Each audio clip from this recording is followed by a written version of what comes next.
Well, hello everyone and welcome to my channel. I'm Peaches from Lovers for Healthy Life. It has been a while since I've done a video. I have been a little sick and also been battling with this cold weather, trying to get out and finish my raised bed / greenhouse. Well, I finally was able to finish it, so I want to take you out and show you what I've been working on. But first, I want to give you a little update on my weight loss goal. So far, I've lost 12 pounds and I've been trying to stick to drinking that gallon of water a day. Now, it gets really easy when I go to the gym and I work up a sweat, I can drink that gallon of water a day. But when I'm indoors and it's cold, it really gets difficult for me to drink that gallon of water. I just have to. So I would really like to reach my weight loss goal by my birthday this summer. I've also started planting my seeds indoors. So I know a lot of you have mentioned that you want to go ahead and start your garden. Now I like to plant my tomato seeds and also my pepper plant seeds and also my eggplants. You can go ahead and start those, and we eat a lot of Swiss chard, so I go ahead and plant some early Swiss chard seeds. Now, depending on your area where you live, there's a nice site that I like to go to. I think it's called Farmer's Almanac. Now you go, I'm going to leave a link to that site above. You go to that site, it has a whole lot of information. It tells you when to start planting your seeds indoors. It tells you when to transplant your seeds. So it's a really cool site to go to. And that's the site I go to if I need additional information. I mean, I do a lot of research anyways, and I read a lot of garden books, but it's a cool site to go to, especially about your freeze dates and when to plant and when to start your seeds and also when to transplant them outdoors.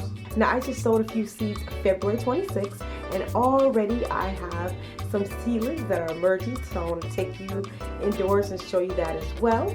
But for right now, let's go outside and I'm going to show you what I've been working on. This is my raised bed greenhouse that took me a few months to put up, and not because it was hard to put together, but just because it's been so cold and I've had to stop the project, come in, did have a little minor setback, and finally got everything put together, and I'm really happy with the outcome.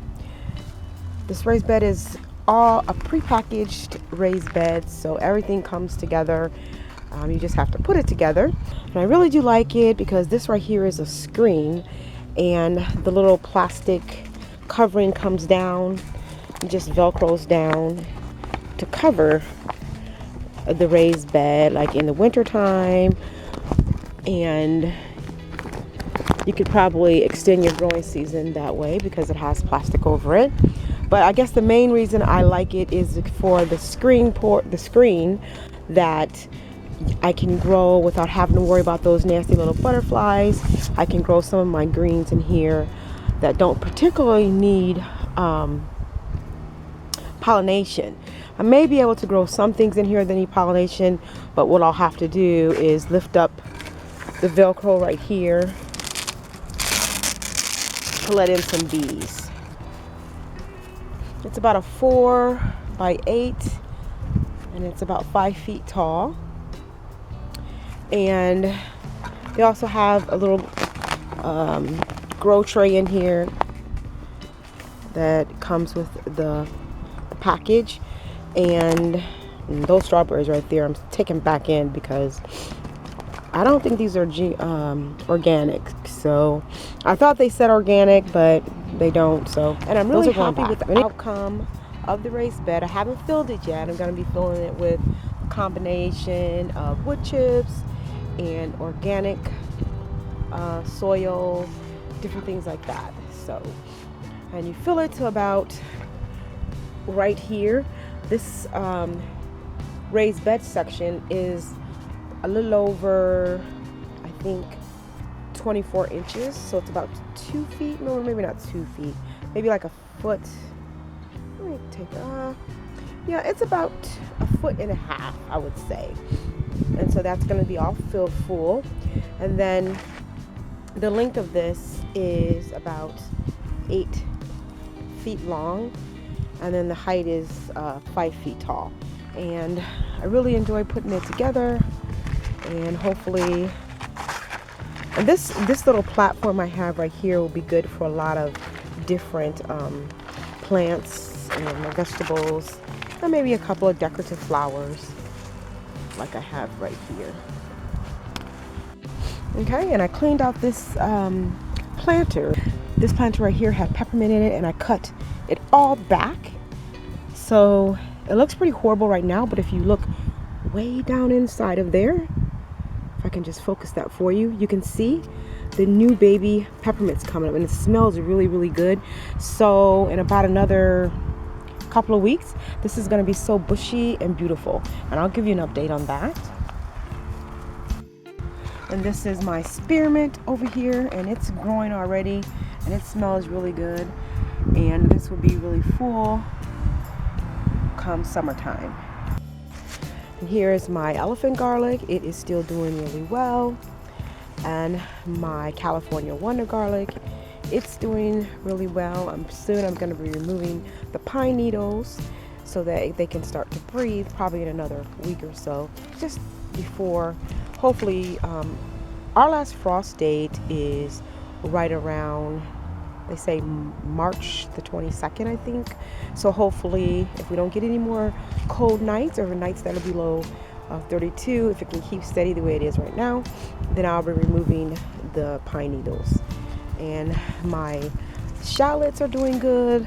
I've even snuck a few of the shallots and cook those in eggs.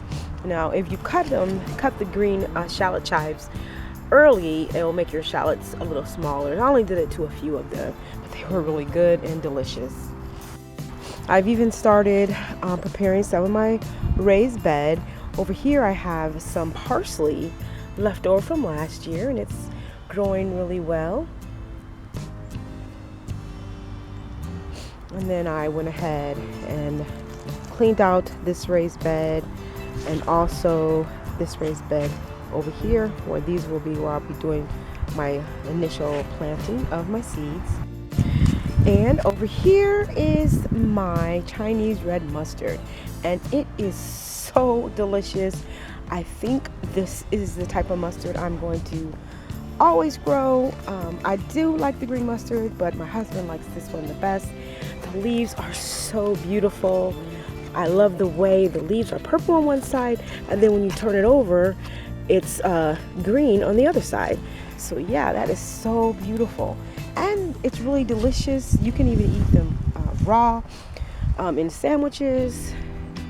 And as you see here, I have my Dinosaur Kale that is baby, but it is starting to grow a little bit more. Hopefully we'll be able to harvest the Dinosaur Kale.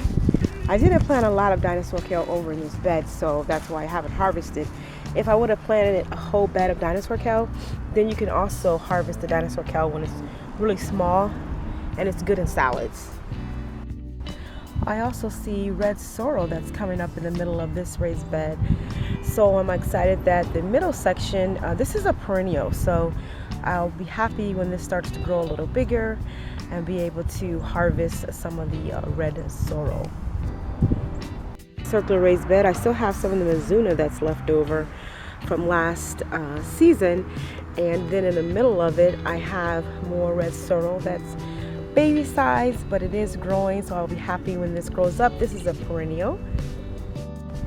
And I want to show you, I got some new grape vines in from Peaceful Valley. This is ruby seedless grapes, and this is red globe grapes, and this is Alexander grapes, and these are table wine grapes.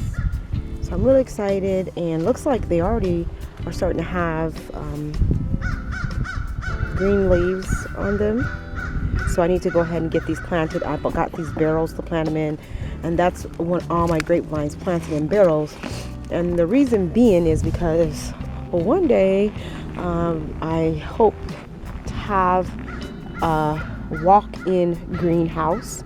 I mean, a really nice greenhouse where I can put all my grapevines along the side of the walls, and also my fig trees. Sort of like a bioderm is what I'm looking at one of these days, and that's why I'm putting all my grapevines and all my fruit and different things like that in barrels. So far I planted my Swiss chard, and I really love growing Swiss chard, so I wanted to make sure I started the seeds a little early. So the Swiss chard in this, these two bins, this bin and also back here. And then in the back I have my eggplants.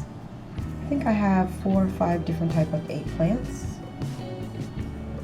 This is my pepper plants, and I just planted these, so don't see any germination. Here are my tomato plants, and it looks like every seed is starting to germinate on my tomato plants.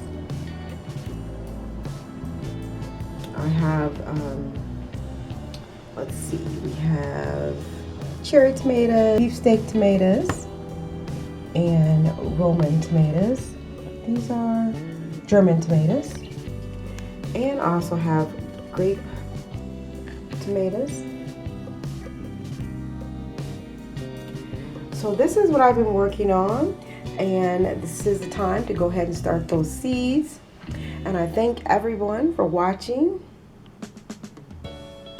Happy gardening, and God bless.